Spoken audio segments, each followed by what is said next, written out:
bienvenue pour notre première vidéo avec Sacha et Marielle. Et aujourd'hui, ce sera comment on peut faire du son avec de l'électricité.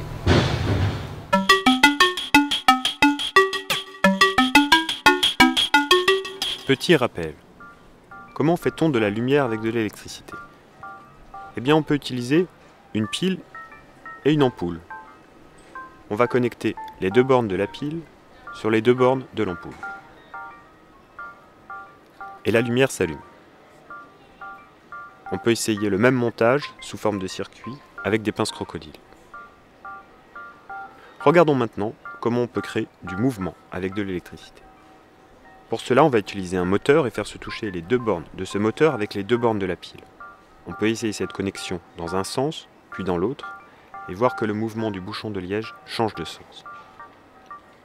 Et maintenant, essayons de connecter à notre pile un objet qu'on appelle un haut-parleur et que l'on peut récupérer facilement dans une ancienne radio ou télévision, par exemple.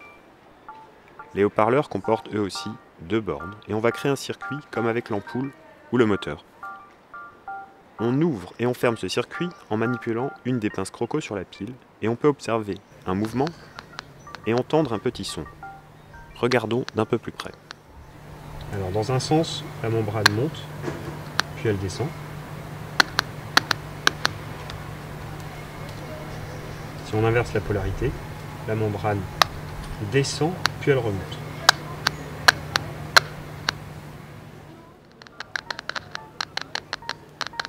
Maintenant, on va insérer dans le circuit un objet métallique, comme cette lime par exemple. Puisque la lime est en métal, elle est conductrice, et on peut obtenir le même effet que tout à l'heure en la touchant. Regardez le gobelet blanc qui danse sur la membrane du haut-parleur.